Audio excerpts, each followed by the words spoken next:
वाही से बहुत से जवानों को स्पर्श मिलेगा, इसलिए हम उसको एक मॉडल बनाकर आपके सामने रखना चाहते हैं। और वो बहुत शॉर्ट में बहुत छोटी बातें बताएगी, जिससे कि आपको ऐसा भी लगे कि ऐसा भी होता है क्या।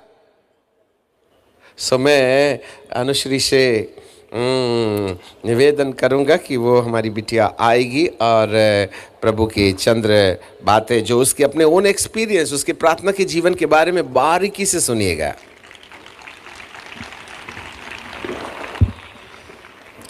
आप सबों को जय मसीह की। आज हम अपने व्यक्तिगत जीवन की गवाही आपसे शेयर करेंगे। हम बचपन से एक ईसाई फैमिली में जन्म लिए, परंतु हम प्रभु से बहुत दूर थे। हम एक नामधारी मसीह थे। 10 वर्ष की उम्र में अपने पिता को खोने के बाद हम खुदा को खोजने लगे। उन समयों में हम बाइबल पढ़ते थे, प्रेयर करते थे, परंतु सच्चाई मालूम नहीं होने की वजह से हम प्रभु को जान नहीं पाते थे। बस फिज़िकली हम उसको जानते थे कि वो यीशु है और हमारे लिए मरा जी उठा, ऐसे करके। एक समय आया 2021 में, हमने अपना जीवन परमेश्वर को अर्पण किया। हमारा जीवन बहुत ख़राब था और बहुत गंदा था। हम अपना पिछला जीवन याद करना तो नहीं मांगते, परंतु हमारे जैसे कई लोग इस स्थान में पाए जाते होंगे, इसलिए हम अपनी गवाही लोगों से शेयर करना मांगते हैं। 2021 में प्रभु के एक दास हमारे घर पर आए और वो हमारे घर पे प्रेयर मीटिंग्स होती थी, तो वहाँ पर वो वचन सुनाने लगे। उन समयों में जब वो वचन सुनाने लगे और दिन बीतने लगा, उसके बाद हमारे हृदय में ऐसा लगने लगा कि हम एक दलदल की कीच में फंसे हुए हैं। हमारा पुराना जीवन यदि हम आप लोगों को बताएं तो हम 11 वर्ष की उम्र से ही फ़ोन यूज़ करना शुरू कर दिए थे और मैक्सिमम 14 मोबाइल हमने चला के छोड़ दिया। फ़ोन में इंस्टाग्राम, फेसबुक, व्हाट्सएप, टेलीग्राम, ये सारी चीज़ें हम यूज़ करते थे। और इस स्थान में बैठे हुए बहुत से लोग इंस्टाग्राम यूज़ करते होंगे। वहाँ पर एक रील्स होता है जो एक्टर्स लोग बनाते हैं, उस रील्स को हम बनाया करते थे और हमारे फ्रेंड्स बोलते थे कि तुम इसको अपलोड कर दो ताकि तुम फेमस हो जाओ। परंतु हमको मम्मी का भय था, क्योंकि फ़ोन जब एक व्यक्ति यूज़ करने लगता है तो उसका सबसे बड़ा दुश्मन उसके माता और पिता हो जाते हैं। हमारी सबसे बड़ी दुश्मन हमारी मम्मा हो गई थी। हम उनसे बहुत नफ़रत करते थे, कई कई दिनों तक हम उनसे बात नहीं करते थे और ऐसे करके हमारा जीवन बहुत पापी था।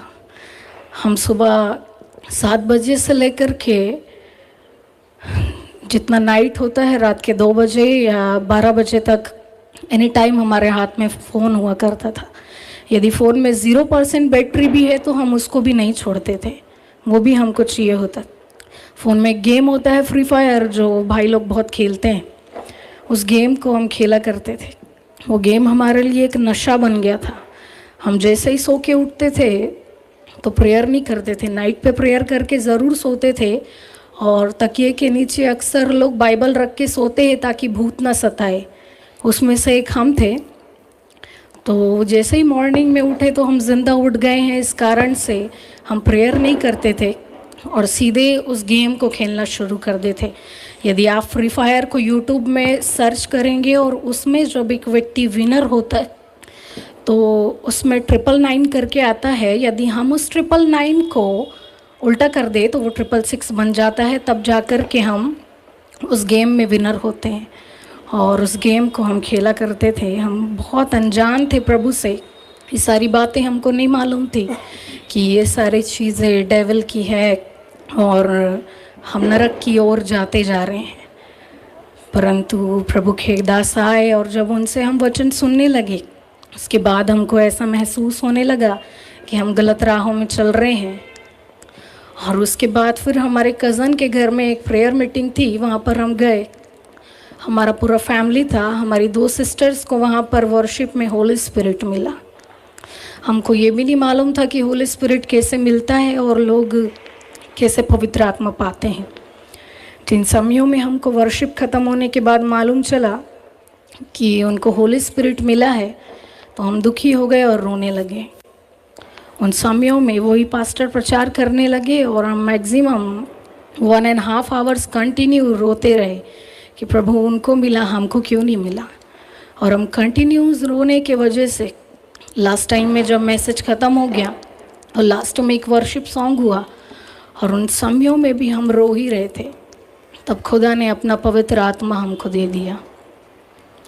और ऐसे करके हमने सुना था कि लोग पवित्र आत्मा तो पाते हैं परंतु उसके अनुसार अपना जीवन नहीं चलाते और उसको एक अलमारी में बंद करके रख देते हैं और पवित्र आत्मा एक कोने में बैठ कर रोते रहता है। सो ऐसे करके इन बातों को सोच कर हम सोचने लगे कि हमारे फ्रेंड्स बहुत से हैं और उसके बाद हमारी मम्मा भी है। हम उनके सामने बहुत सी चीज़ें मांगे परंतु उन्होंने हमको नहीं दिया और हम अपने खुदा के सामने बस 1 से 1.5 घंटा रोए और वो हमको अपना आत्मा दे दिया। इस बात के महत्व को दे कर के हम अपना फ़ोन, जिस फ़ोन के बगैर हम 10 मिनट भी नहीं रह सकते थे, उस फ़ोन को छोड़ने के लिए हमको 2 दिन भी नहीं लगे। जो दोस्त हमारी दुनिया थे उन दोस्तों को छोड़ने के लिए हमको 1 हफ्ते भी नहीं लगे। और आज हम अपने दोस्तों से बहुत दूर है। जब से हम अपने सारे दोस्तों को छोड़ करके आए, आज तक हम उनसे कभी नहीं मिले और आज तक पवित्र आत्मा को छोड़ करके हमारा कोई दोस्त नहीं है। ऐसे करके इस समय वो कहेगी कि कैसे उसका 24 आवर गुजरता है।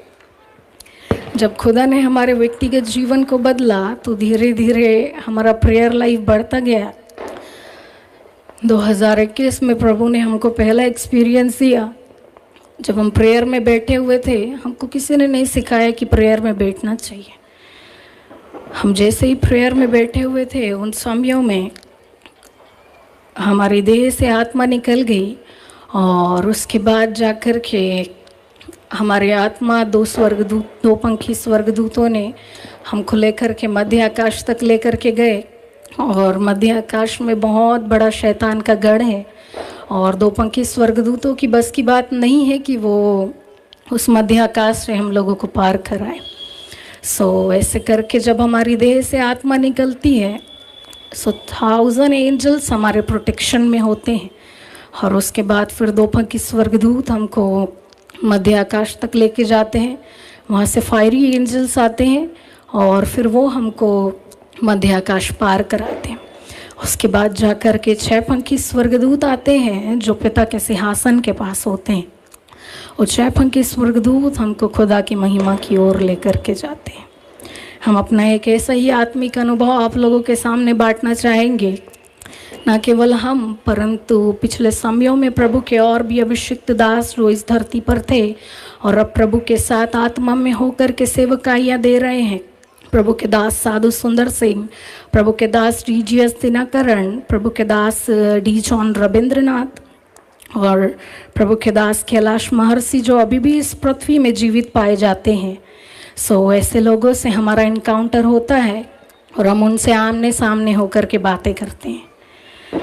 खुदा ने हम पर ऐसा अनुग्रह किया है कि हम अपने देह से बाहर निकल कर के जब हम अपने प्रेयर रूम में होते हैं और हम एवरीडे हमारा टाइम है कि 24 घंटे में से हम मैक्सिमम 10 to 12 आवर्स खुदा के चरणों में बिताएं। सो ऐसे करके मॉर्निंग में 10 बजे से लेकर के शाम के 4-5 बजे तक हम घुटनों में बैठ कर के प्रभु के साथ अपना समय बिताते हैं। हम कुछ नहीं मांगते प्रभु से क्योंकि हमको अभी तक प्रेयर करना नहीं आता है।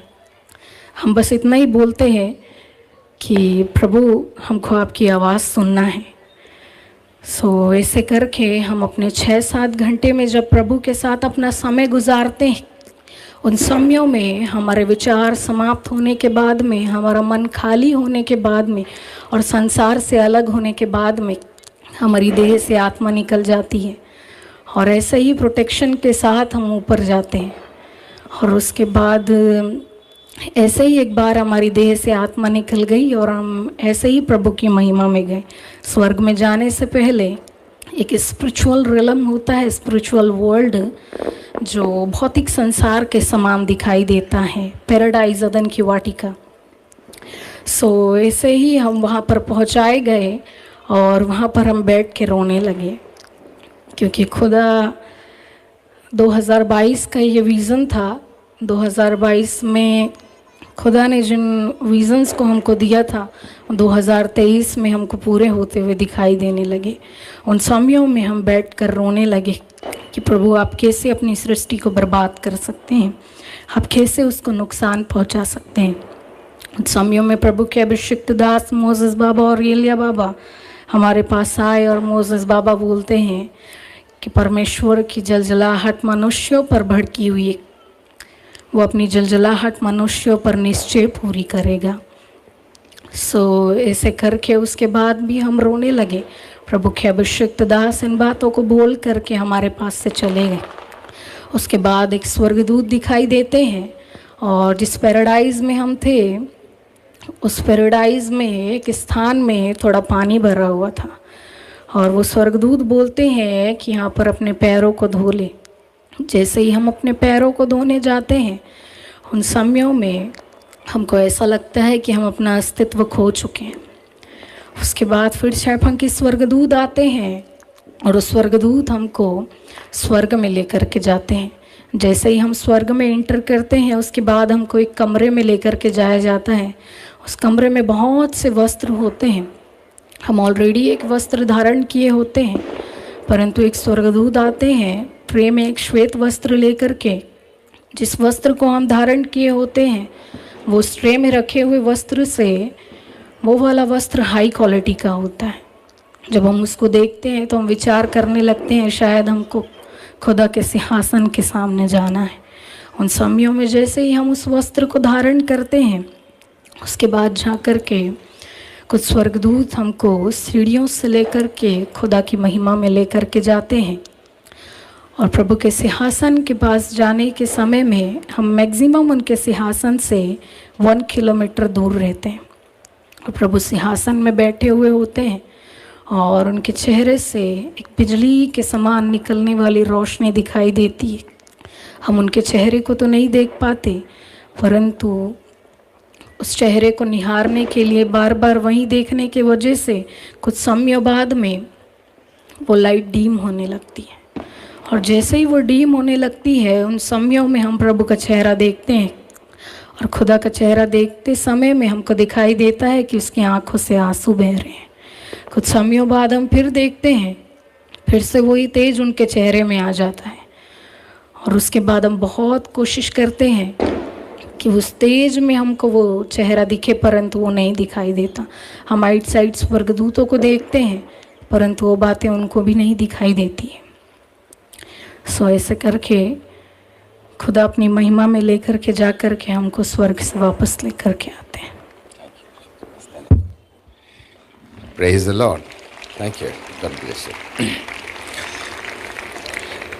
उसका एक्सप्लेनेशन ऐसा है, सुबह 10 से लेकर के 5 बजे तक घुटने, she lost her knee, actually बैठे बैठे उसकी हड्डियां गलने लगी। डॉक्टर कहा अब क्या होगा, कुछ भी हो, 2 दिन में मोबाइल छोड़ना। जो 8 घंटे मोबाइल खेले 2 दिन में छोड़ दे, ये इंसान का निश्चय नहीं हो सकता है, क्योंकि परमेश्वर का आत्मा ही एक ऐसा मददगार है जो हमें हर बातों पर विजय दे सकता है। और मोबाइल की बातें आप सुन रहे हैं, अब वो प्रार्थना में इतने लीन है कि जब वो अपने शरीर से बाहर आती है तो 2 पंख वाले स्वर्गदूत उसे मध्य आकाश तक ले जाते हैं। इसके बाद उनको वहाँ ले जाने, उसके बाद उनको किसी को ले जाने की अनुमति है।